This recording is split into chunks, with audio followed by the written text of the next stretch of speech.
Hello dear students, आज हम लोग नया चैप्टर अपना स्टार्ट करेंगे। 10th क्लास का पहला chapter, that is chemical reaction and their equations. ठीक है, तो अगर हम इस चैप्टर में बात करें कि आपके चैप्टर का हेडिंग ये chemical reaction and their equations, तो पहली बात हम लोग ये समझेंगे कि केमिकल रिएक्शन क्या होता है। दूसरी बात ये समझेंगे कि इक्वेशन क्या होता है, और तीसरी बात ये समझेंगे कि केमिकल रिएक्शन कितने टाइप का होता है। क्लियर है? तो सबसे पहली बात कि what is a chemical reaction. आप केमिकल रिएक्शन किसे बोलेंगे? अगर आपसे कोई पूछता है what do you mean by a chemical reaction, तो हम कहेंगे whenever there is a chemical change, then we say it a chemical reaction। अब भाई साहब ये केमिकल चेंज क्या है?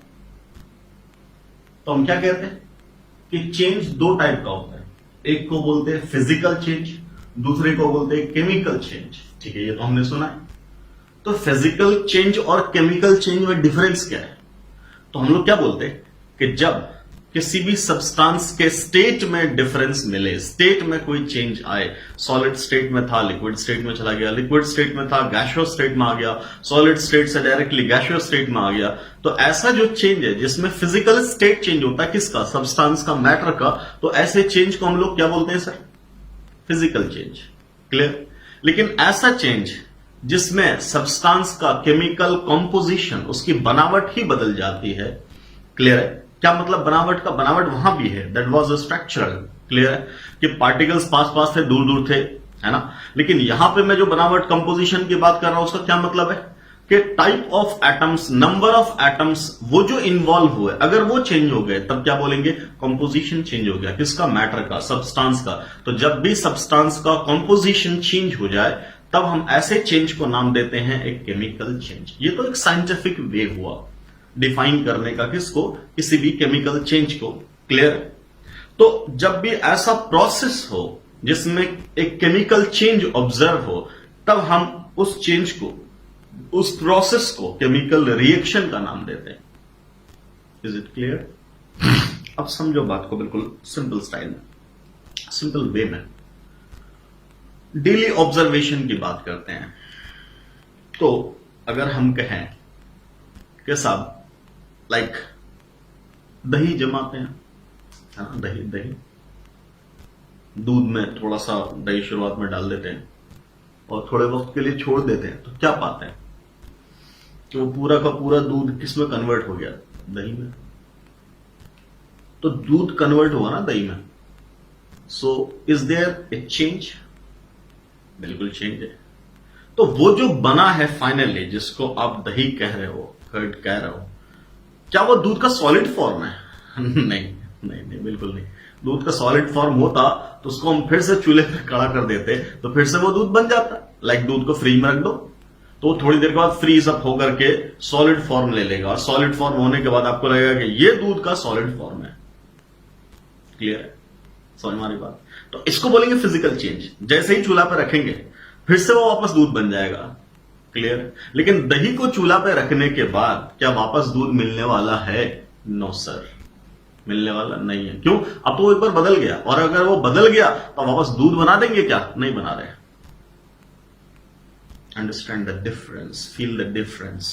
समझो बात को। मतलब क्या? अब वो चीज ही बदल गई, वो चीज बदल गई, वो वापस नहीं आ रही है, गर्म करने से वापस नहीं आ रही। तो हम क्या बोल रहे हैं कि उसका कंपोजिशन बदल गया, वो दूध नहीं रहा, वो दही बन चुका है।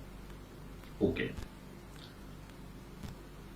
आपने मकान बनते देखा होगा, फाउंडेशन डेवलप होता है ना, किसी भी बिल्डिंग का फाउंडेशन, जैसे गांव में, मोहल्ले में आप देखते हो कि सब अच्छा यहाँ पे कंस्ट्रक्शन होने वाला है। ठीक है, खुदाई होती है, फिर उसकी राफ्टिंग की जाती है, फिर उस पर सरिया बांधा जाता है।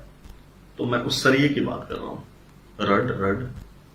आपने देखा होगा कि जब शुरुआत में वो रड बिल्कुल एक बेहतरीन फॉर्म में होता है, ठीक है साहब, अगर उस रड को बांध करके छोड़ दिया गया 6 महीने के लिए, 1 साल के लिए, 2 साल के लिए, क्या उसमें कोई फर्क आता है? या अपने अपने छत पे जाओ, कहीं भी रहते होंगे आप, फ्लैट में रहते होंगे, घर में रहते होंगे, तो अपार्टमेंट का जो टॉप फ्लोर होगा, अगर उसने उस पर सरिया छोड़ दिया है, 5 साल हो गया होगा, 10 साल हो गया होगा, या आप ही रह रहे हो 2 साल से, जरा उसको जाके देखो तो व्हाट विल यू सी कि अब वो ओरिजिनल फॉर्म में नहीं है। जब आप हाथ लगाओगे ऐसे ऐसे, ये सरिया है, इसको आप हाथ लगाओगे ऐसे शुरुआत में ऐसे, तो हो सकता है कि आपके हाथ पे खराश आ जाए शुरुआत में, क्लियर।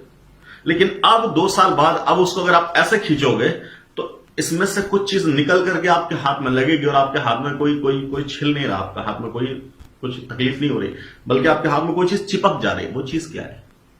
इसको आप नाम देते हो रस्ट।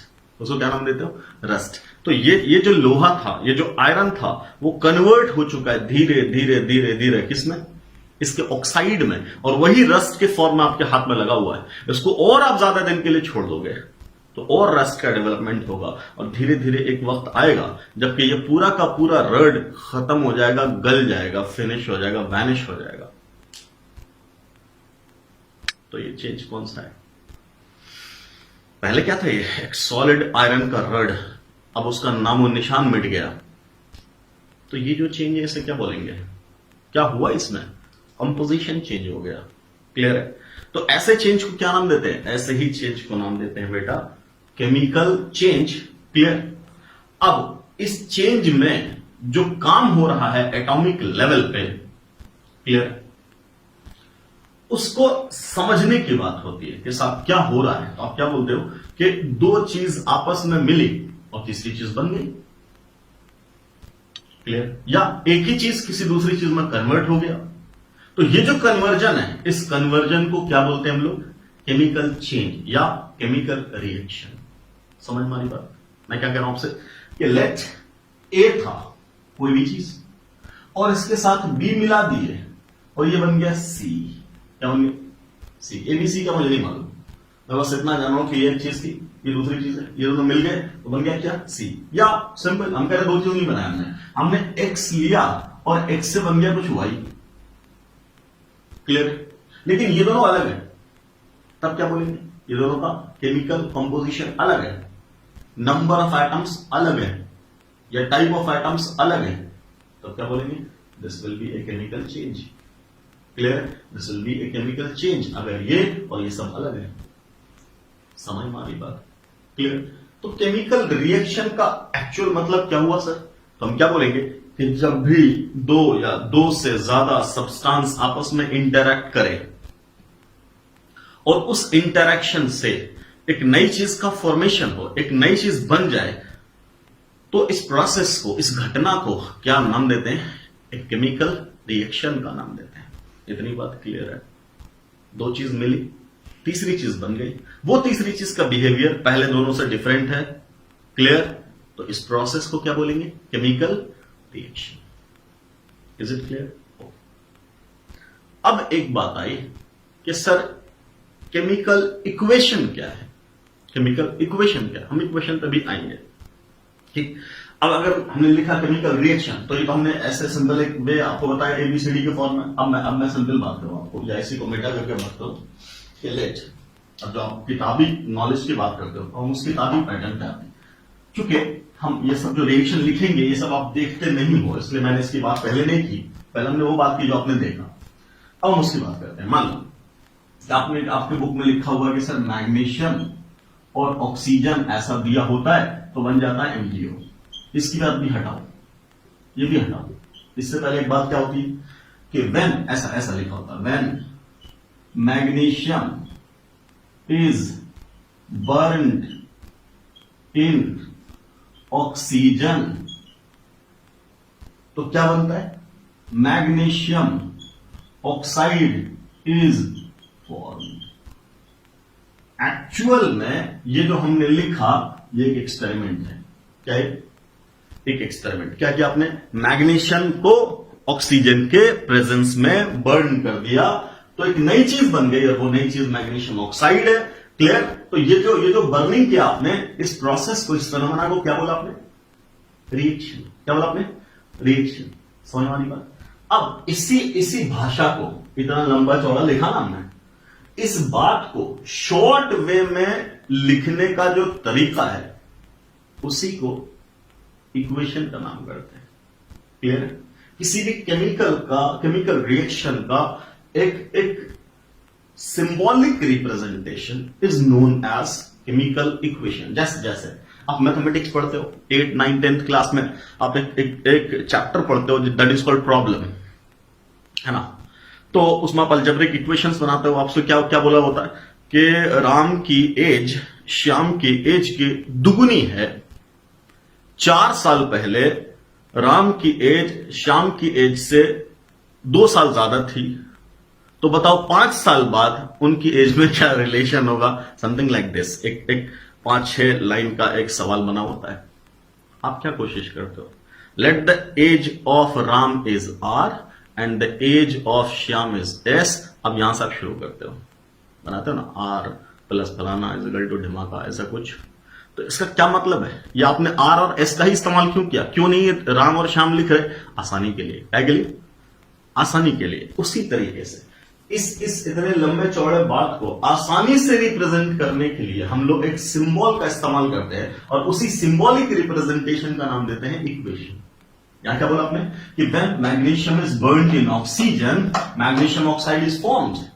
और इसी को आपने ऊपर रिप्रेजेंटेशन किया जो मैंने काटा, इसको फिर से लिख रहा हूं। तो अब मैंने लिखा मैग्नीशियम को ऑक्सीजन के साथ बर्न कर दिया या रिएक्ट कर दिया, तो बना क्या?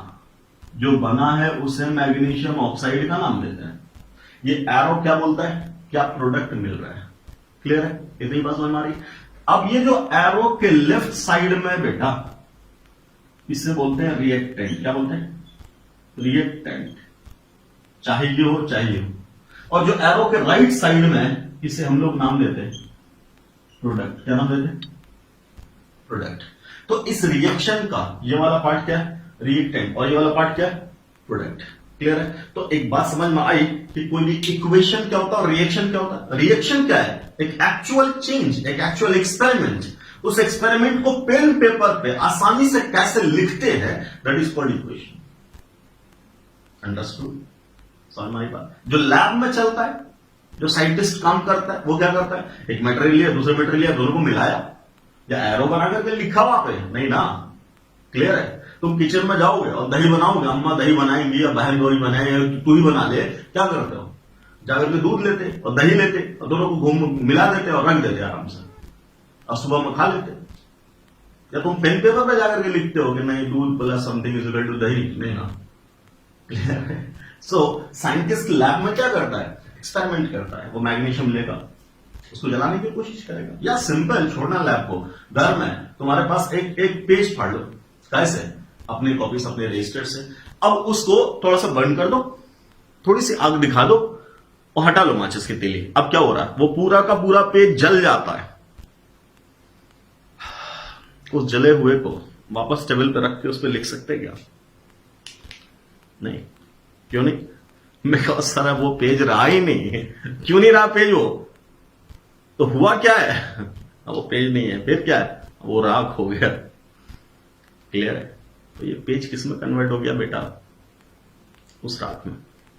तो यही जो चेंज है, this is called chemical change. अब वो पेज किसका बना है? मान लो कार्बन का बना है, तो हम क्या लिखेंगे? वो कार्बन ऑक्सीजन के साथ रिएक्ट करके कार्बन डाइऑक्साइड बना गया। अब एक और बात, इसको जब कंप्लीट कंबशन कराते ना, तो ये पूरा का पूरा कार्बन डाइऑक्साइड ही बनता, बचता कुछ भी नहीं। और जब कंप्लीट कंबशन होता है तो वाकई यहां पे कुछ नहीं बचता आपका। खैर, तो दैट वाज इनकम्प्लीट कंबशन, वो एक अलग इश्यू है। लेकिन एक प्रोसेस हुआ ना, तो आपने क्या किया? आपने कार्बन लिया, उसको जला दिया। क्लियर है? तो कार्बन डाइऑक्साइड में गैस बन गई और थोड़ा सा रेसिड्यू आपको राख मिला। क्लियर है? बट पेन पेपर पे क्या करोगे? उसी का सिंबॉलिक रिप्रेजेंटेशन लिखोगे, and that representation will be chemical equation. Understood?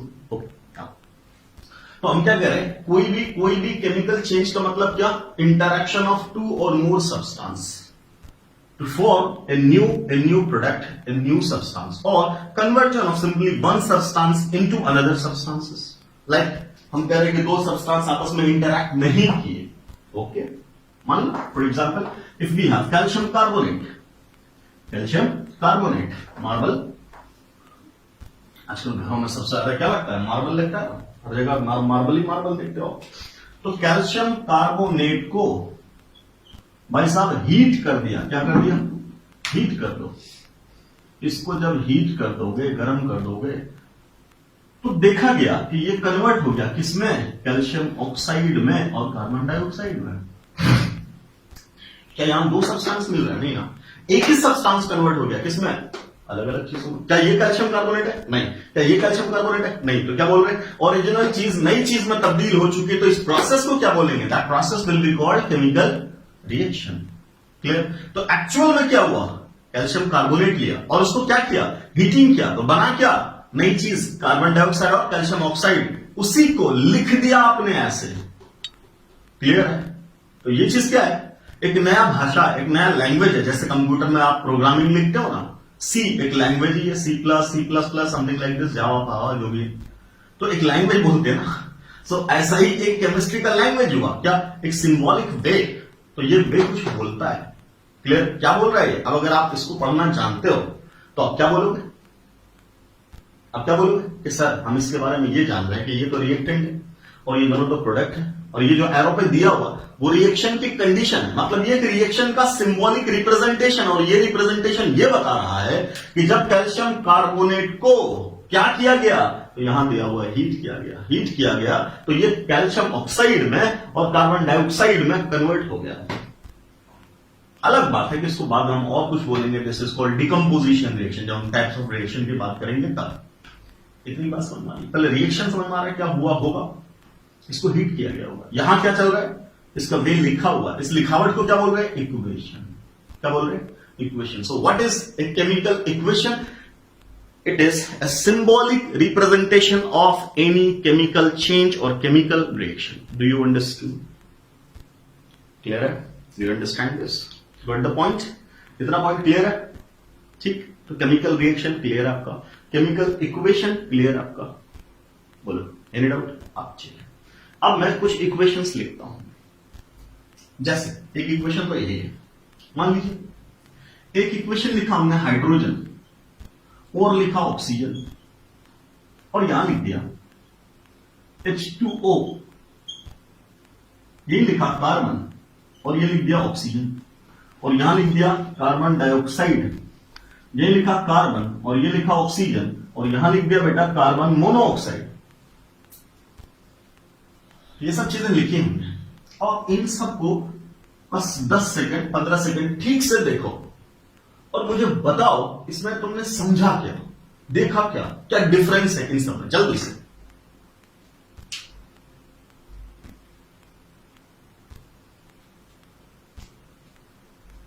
बोलो क्या फर्क समझ में आया? तो देखो मैं एक फर्क समझा रहा हूं आपको, एक डिफरेंस दिखा रहा हूं। सर इस रिएक्शन में कैल्शियम एटम और कैल्शियम एटम दोनों साइड बराबर, कार्बन एटम दोनों साइड बराबर, ऑक्सीजन यहां कितना 3, ऑक्सीजन 2 और 1 3, तीनों बराबर है। तो इस केमिकल इक्वेशन में दोनों साइड हर एक individual atom that is calcium, carbon, oxygen, तीनों का तीनों सेम है दोनों साइड। क्या है? सेम है दोनों साइड। क्लियर? ऐसा इक्वेशन जिसमें सारे एटम का नंबर लेफ्ट और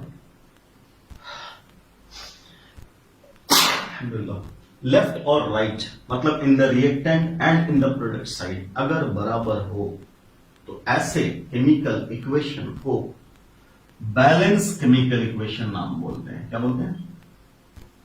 बैलेंस्ड केमिकल इक्वेशन। मतलब एक इक्वेशन भी दो टाइप का होगा, एक होगा बैलेंस्ड और अगर नहीं बराबर तो बोलेंगे डिसबैलेंस या अनबैलेंस्ड। तो इसको देख, हाइड्रोजन कितना एटम? 2, इधर कितना 2, तो हाइड्रोजन तो बैलेंस है। ऑक्सीजन कितना है? 2, यहां ऑक्सीजन कितना है? 1, ऑक्सीजन बैलेंस नहीं। क्या ये इक्वेशन बैलेंस है? नहीं। तो हम बोलेंगे दिस इक्वेशन इज बैलेंस्ड। समझ में आ रही बात? इसकी बात करें, कार्बन एक ऑक्सीजन दो बोलेंगे बैलेंस्ड। जरा इसको देखो, कार्बन एक ऑक्सीजन एक बोलेंगे क्या? अनबैलेंस्ड, है ना? अनबैलेंस बोल, डिसबैलेंस बोल, नॉट बैलेंस बोल, जो बोल, बात समझ में आ रही है? बैलेंस और डिसबैलेंस इक्वेशन क्या होता है? क्लियर है? कभी भी बैलेंस केमिकल इक्वेशन बोलेंगे, रिएक्शन नहीं बोलेंगे, रिएक्शन तो रिएक्शन है। क्लियर है? इक्वेशन ही बैलेंस या अनबैलेंस्ड होगा। तो बैलेंस कब होगा? जब दोनों साइड हर एक नंबर ऑफ एटम बराबर हो, तब बोलेंगे बैलेंस। ठीक? जब हर एक नंबर ऑफ एटम बराबर नहीं हो, मतलब एक भी अगर बराबर नहीं हो, मान ले कोई भी बराबर नहीं है, इट्स ओके। एक केस है कि सब तो बराबर ही निकले, एक ही बस रुक गया। एक भी अगर बराबर नहीं हुआ, एक भी अगर अनबैलेंस्ड हो गया, तो whole equation will be said to be unbalanced. Clear? इतनी बात समझ में आ रही है? ओके। अब सर हमें रिएक्शन से इक्वेशन का पता चला, तो इक्वेशन ने ये बता दिया कि साहब ये केमिकल चेंज हुआ, ठीक है, तो हम तो इक्वेशन से ही खुश है ना। ये बैलेंस और अनबैलेंस का झगड़ा क्या है? काहे को हम एक बैलेंस और अनबैलेंस की बात कर रहे हैं? क्यों हम बात कर रहे हैं बैलेंस की? क्लियर? जैसे इक्वेशन की बात क्यों की है? बिकॉज हमें सिंपल वे में उस बात को समझना था, तो हमने इक्वेशन लाया। उसी तरीके से कुछ ना कुछ तो होगा जो हम बैलेंस और अनबैलेंस की बात कर रहे हैं। मान लो मैं फिर से लिख रहा हूं इक्वेशन कि let me have hydrogen and oxygen and this is H2O, ये लिखा हमने। फिर हमने बोला ये इक्वेशन बैलेंस नहीं है। क्लियर? कोई दिक्कत है? ठीक है, अब सुनो। पहली बात, इसको बैलेंस कर देते हैं हम। तो कैसे बैलेंस करेंगे? देखो, H2 plus O2 giving H2O। समझ लो, बैलेंस करने के दो अलग अलग तरीके हैं। एक सिंपल तरीका आपको बता रहा हूं। पहला क्या किया हमने? हाइड्रोजन तो दो था ही, हाइड्रोजन को दोनों साइड बराबर, तो जब हाइड्रोजन बराबर तो हाइड्रोजन को क्यों छेड़ा? नहीं छेड़ा। ठीक। What about oxygen? ऑक्सीजन यहां दो है और ऑक्सीजन यहां एक है। अगर हमने इसको दो बनाया तो यहां मल्टीप्लाई करना पड़ेगा दो। जैसा नो, अगर यहां दो मल्टीप्लाई किया आपने तो हाइड्रोजन बिगड़ गया ना, ऑक्सीजन तो बैलेंस हो गया, पर हाइड्रोजन क्या हो गया? यहां दो यहां चार। तो या तो एक तरीका ये है कि दो मल्टीप्लाई करके यहां पे दो लिखो तो हाइड्रोजन भी हो जाएगा चार, वो भी हम करेंगे। या दूसरा तरीका, हमने इसको कुछ नहीं किया, यहां ऑक्सीजन एक है, अगर हम इसको आधे से मल्टीप्लाई कर दे तो आपको कोई कंफ्यूजन? तो ये दो कट जाएगा, और अगर ये कट गए तो ऑक्सीजन कितना बचा? 1। बैलेंस इक्वेशन नहीं? Yes sir, it is also balance equation, कोई प्रॉब्लम नहीं। It is also balanced equation, कोई दिक्कत नहीं। लेकिन एक दिक्कत है, क्या? कि सर आधा मॉल, इसका मतलब क्या हुआ कि ये एक मॉलिक्यूल और ये आधा मॉलिक्यूल, तो ये एक मॉलिक्यूल है। तो सर मॉलिक्यूल कहीं आधा एग्जिस्ट करता है क्या? नहीं ना। लेकिन इक्वेशन बैलेंस है, इसमें कोई प्रॉब्लम नहीं है। लेकिन मॉलिक्यूल आधा बैलेंस एग्जिस्ट करता है क्या? नहीं ना। इसलिए हमें ये अच्छा नहीं लग रहा। कोई बात नहीं, एक बार अगर तुमने इक्वेशन को बैलेंस कर दिया तो अब इससे प्रॉब्लम थोड़ी है। नीचे जो भी लिखा है अगर आप ये खत्म करना चाहते हो, जो भी डिनोमिनेटर में मैक्सिमम वैल्यू आपको मिले यहां से वहां तक, उससे पूरे को मल्टीप्लाई कर दो। तो यहां क्या है? दो से मल्टीप्लाई कर पूरे को मल्टीप्लाई करेंगे, यही तो बन जाएगा क्या? 2H2 और प्लस ये क्या बन जाएगा? दो खत्म, तो यहां क्या हो जाएगा? O2, और यहां क्या हो जाएगा? 2H2O। और आप ऐसे ही तो इक्वेशन को बैलेंस करते हैं। तो एक तरीका ये है बेटा, दूसरा तरीका ये है। ऑल आर सेम, आपको रिजल्ट सबसे सेम मिलना है, नो डाउट। अगर बोला जाए इन दोनों में सर बेहतर कौन सा है, ऑब्वियसली ये वाला बेहतर है। लेकिन क्या रिजल्ट दोनों से मिलेगा? दोनों से मिलेगा, करेक्ट मिलेगा, बिल्कुल बराबर आंसर मिलेगा। तो सर ये बढ़िया क्यों है? फिर वही बात, ज्ञान वाली बात, नॉलेज, साइंस वाली बात। क्या कि यहां इसका मतलब क्या है कि आधा मॉलिक्यूल, इसका मतलब क्या है? एक मॉलिक्यूल। क्लियर है? तो इस पे भी बहुत लंबी बहस की जा सकती है, आपको बहस से मतलब नहीं, आपको समझने का मतलब है। तो आप क्या लिखोगे, ये भी बैलेंस है। अगर आपसे पूछ दिया जाए which of the following are balanced, option A, option B और सी ऑप्शन बोल दे बोथ, तो answer will be both A and B. ये भी बैलेंस है, ये भी बैलेंस है। क्लियर है? क्लियर है? लेकिन यही सुन, अगर तुमसे बोले ये दो दे करके sir which of the following is best representation of formation of water, clear है, या हाइड्रोजन ऑक्सीजन के रिएक्शन का बेस्ट वे क्या है रिप्रेजेंटेशन का, तब क्या बोलेंगे, एक बैलेंस इस तरीके से कि फ्रैक्शनल मॉलिक्यूल्स ना हो, इस तरीके से बैलेंस लिखेंगे। क्लियर है? इतनी बात समझ में आ रही है? तो बैलेंसिंग ऐसे भी की जा सकती है, बैलेंसिंग ऐसे भी की जा सकती है, दोनों ही इक्वेशन बैलेंस है, दोनों में हमने फर्क भी बताया। इनफैक्ट बहुत आगे चल करके और भी बातें इसमें होती है कि सर अगर फॉर्मेशन रिएक्शन लिखना हो तो इसका एक ही मोल बनाते हैं, तब ये वाला गलत हो जाएगा, ये वाला सही हो जाएगा। इसलिए मैंने बोला बहस करने की जरूरत नहीं है, अभी आपके लेवल पे इतनी बात काफी है कि बैलेंस ये भी, बैलेंस ये भी, दोनों ही बैलेंस है। आपको ज्यादा अच्छा लग रहा है ये वाला, कैसे को लिखो, एनी डाउट? क्लियर? सेम ऐसा ही एक आपके सामने फिर से मैं रखता हूं सवाल, आप खुद करो उसको। मान लो मैंने बोला आपसे कार्बन है और प्लस ऑक्सीजन और बना दिया हमने carbon monoxide. Clear? So what do you see now? अब इसका बैलेंस इक्वेशन लिखना है, तो क्या लिखेंगे हम लोग, बोलिए क्या लिखेंगे? तो एक तरीका क्या बोला हमने कि जो लिखा हुआ है उसमें क्या कर दो, कार्बन बैलेंस है, बैलेंस है। अब क्या कर दो, ऑक्सीजन यहां दो, यहां एक है, तो ये तो एक है ही, इसको आधे से मल्टीप्लाई कर दें तो क्या हो जाएगा, यही इसको आधे से मल्टीप्लाई कर दें तो क्या हो जाएगा, बैलेंस हो गया। क्या ये बैलेंस नहीं है? बिल्कुल बैलेंस है। सर हमें और अच्छा वाला चाहिए, कोई बात नहीं, इस पूरे इक्वेशन को 2 से मल्टीप्लाई करना, तो ये क्या हो जाएगा 2C प्लस ये क्या हो जाएगा O2 गिविंग क्या 2CO। क्या ये बैलेंस नहीं है? ये भी है, दोनों बैलेंस है। क्लियर? आपको जो अच्छा लगे वो इस्तेमाल करो। Any doubt? समझ में आ रही बात? बैलेंसिंग का तरीका क्या होता है? अब मान लीजिए कि कॉम्प्लेक्स टाइप का रिएक्शन है, 2 2 3 3 4 4 आइटम है, तब कैसे बैलेंस करेंगे?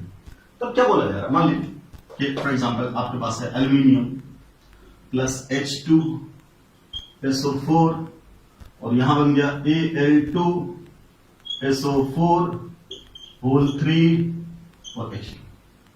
ये इक्वेशन दे दिया और आपसे बोला कि भाई साहब इसकी बैलेंसिंग करो, then what will you do? अब आप क्या करेंगे इसमें? तो बात समझो क्या बोला जा रहा है। ऐसे एटम जो अलग अलग जगहों पे हैं, मल्टीपल जगहों पे हैं, पहले उनको बैलेंस करो। ऐसे एटम्स जो एक जगह पे हैं या कम जगह पे हैं, उनको बाद में बैलेंस करो। एक वे बताया जा रहा है, बाकी आप पे डिपेंड करता है कि आप कितनी अकलमंदी से चीजों को बैलेंस कर ले रहे हो। ठीक है, अब बात समझो, अलग अलग तरीके होते बैलेंस करने के।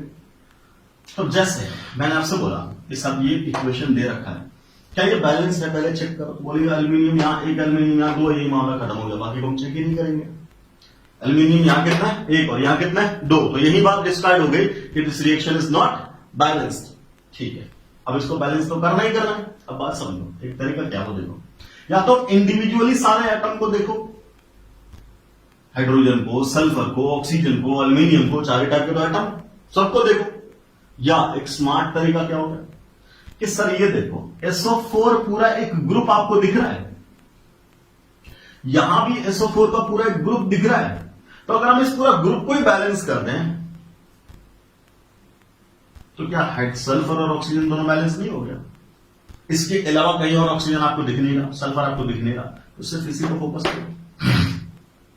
अब यहां कितना है सल्फेट SO4 1, और यहां कितना है 3, तो यहां क्या करते हैं 3 से मल्टीप्लाई करते हैं। जैसे ही 3 से मल्टीप्लाई किया तो सल्फेट तो हो गया बैलेंस। What about hydrogen? 3 दूना 6, कितना हो गया 6। यहां हाइड्रोजन कितना है 2, तो करते हैं 3 से मल्टीप्लाई, कितना हो गया 6। What about aluminium? यहां कितना है 2, तो यहां क्या करते हैं चेक करो, इक्वेशन आपका बैलेंस है कि नहीं। क्लियर है? समझ में आ रही बात? कोई दिक्कत? ठीक, तो इस तरीके से हम लोग क्या करेंगे, बैलेंसिंग। इसको नोट करिए जल्दी से, मैं आपके सामने 4-5 क्वेश्चन लिखता हूं, फिर इसको बैलेंस करने का तरीका बताता हूं।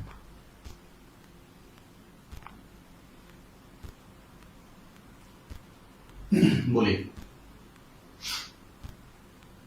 ये नोट कर लीजिए, ठीक।